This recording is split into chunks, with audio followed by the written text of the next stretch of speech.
This video contains topics that are sensitive or controversial in nature. Please proceed at your own risk. Hello everyone, it's your friend of a friend. I just want to start off by saying thank you to all my subscribers. Thank you for liking the videos and commenting. I feel seen even though y'all can't see me. I really hope you're enjoying the content, and if you are not subscribed, please subscribe. This channel is very small, but we are growing every day. So Kanye West dropped a song called Cousins, and when the lyrics of the song posted, it raised a lot of eyebrows, caused a lot of jaws to drop. And remember that disclaimer I offered in the beginning, because I'm about to drop the song lyrics and they are disturbing on so many levels. We'll dissect what he said and then go into his true motivations behind exposing himself and his family trauma and the real reason that he released this song, and it's not what you think. Okay, so this is how he begins the song. Hanging with my cousin reading dirty magazines, we seen two ends kissing and we ain't know what that ish mean. Then we started reenacting everything we seen. That's when I gave my cousin, gave my cousin, gave my cousin, I gave my cousin, I gave my cousin. So when he dropped this song to streaming platforms, he dropped a tweet giving more context to the song he wrote. This song is called Cousin, about my cousin that's locked in jail for unaliving a pregnant lady a few years after I told him we wouldn't look at dirty magazines together anymore. Perhaps in my self-centered mess, I felt that it was my fault that I showed him those dirty magazines when he was 6, and then we acted out what we saw. My dad had a Playboy magazine, but the magazines I found in the top of my mom's closet were different. My name is Ye, and my cousins till I was 14. That is one hell of a confession. So when I first read this post, I admit I dismissed it as another one of Kanye's attention-seeking antics. And then my second thought was extortion.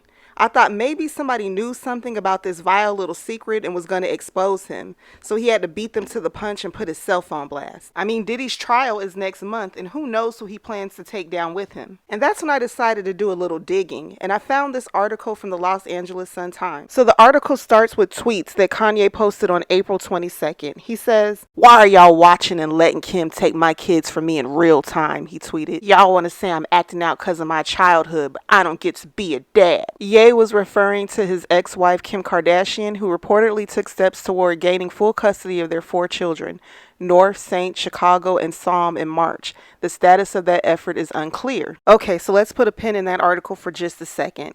So if y'all remember last month, all of the major news outlets had reported that Kim called an emergency hearing with Kanye after being told that the Tate brothers were at his house and North West was on her way over there to see her dad.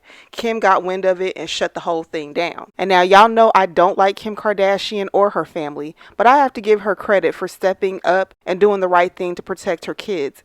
And if that means taking custody away from Kanye, then so be it. The Tate brothers have been charged with some of the most heinous crimes against women. Why Kanye would even be around them himself, let alone have his kids around them, shows that he's unfit. So big ups to Kim. He goes on to say, "You guys can make a difference," Ye wrote Tuesday. "I'm effing shaking typing this. I've had my rights stripped away because I wore a effing red MAGA hat. That's when I had a breakdown and was put in the hospital."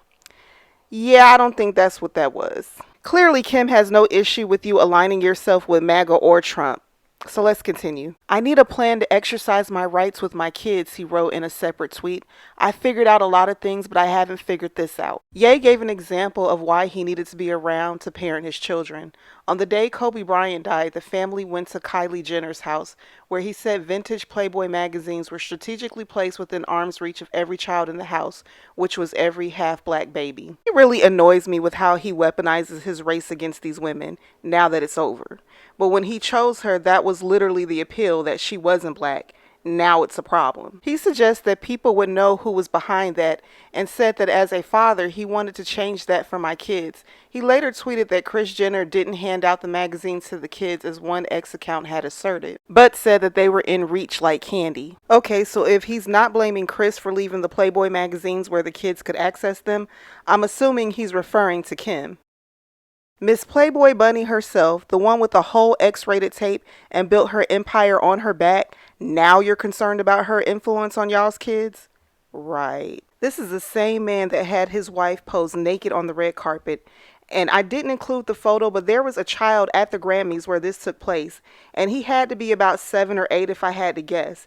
He was standing right there watching Bianca on display like that. So what about that child's innocence that you corrupted with this stunt? It's really hard to take this man seriously because yes, he has mental health issues, but he's also very manipulative and hypocritical. But I actually agree with him on this. These type of images should not be easy for children to access.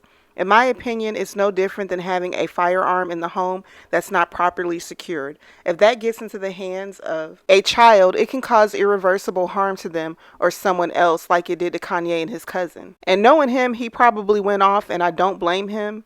But they probably looked at him and probably didn't see nothing wrong with it. I mean, that's the family that he had to marry into.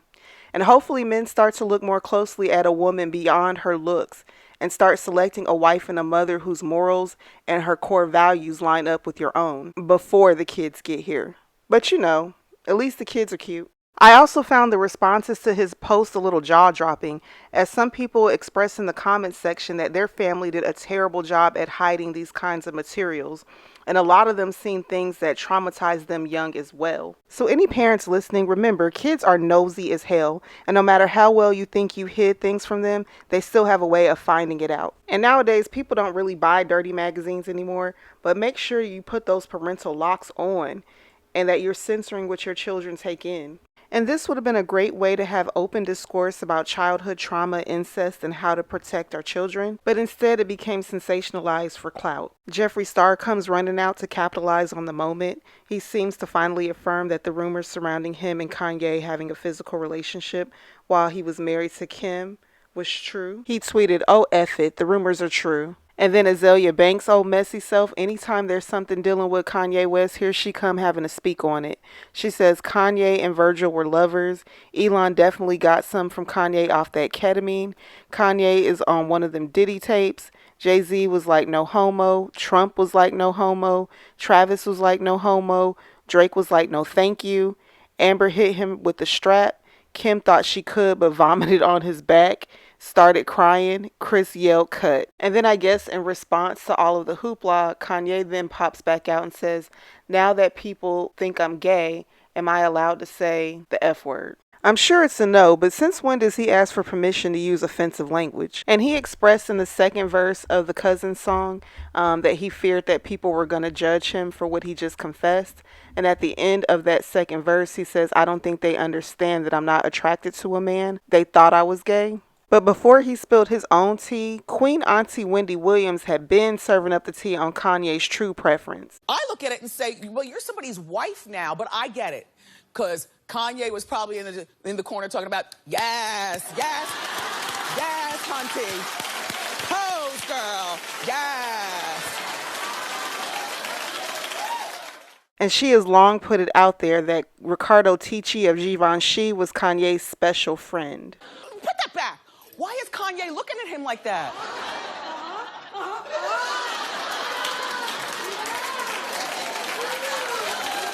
Boy, do I miss the old Wendy Williams. But she wasn't the only person out here outing Kanye. This is transgender model Amanda Lepore, and she wrote a memoir called Doll Parts, and she describes hooking up with a rapper that's description sounds a lot like Kanye. So the streets been talking, and maybe this is his way of slowly making his way out of the closet publicly. I just hope that he gets the real help that he needs and stop using Twitter as his journal. I also hope that he spoke to his cousin beforehand and he got his blessing before putting their business out in the streets like that, and probably re-traumatizing that man all over again. And for what? To go viral, to get people to listen to your music again, to get under Kim's skin? I'm certain this info isn't going to help with a custody battle if it comes to that. So what's the reason? And if I hear or see another comment blaming his erratic, problematic behavior on his mom's death, I'm gonna scream. Enough with the excuses. It has been 18 years since Miss Donda's passing, and I'm sure it still hurts like it happened yesterday. And Kanye has to realize that the death of a parent is a pain that could last his entire life. You have to learn how to cope and function with the pain. It doesn't give you the right to act a fool, spread hatred and bigotry, and then try to use your mom, the woman you claim to love so much, as a sacrificial lamb, both figuratively and literally, if you believe the conspiracy theories surrounding her death. Allegedly. I mean, the day before he put out the Cousin song, he outed his mom with this tweet. He says, "You know the day when you heard," is his spelling, "noises coming from your mom's room and you find out she's a lesbian and you're like, 'Mom, that's my babysitter.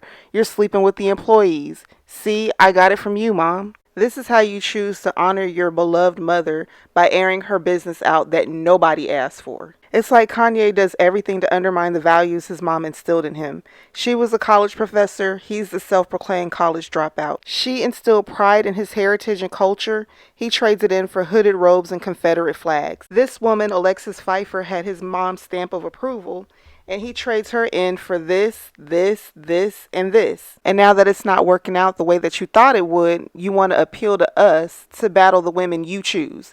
If you don't get out of everyone's face with this nonsense and go seek help. So that's all I got on this topic. Let me know below, were you shocked by the song? Did anyone listen to it? And do you think the gay rumors are true? And if you're still a fan of his, does that matter to you? Let me know what you think. Please like, comment, and subscribe. Thank you so much for watching.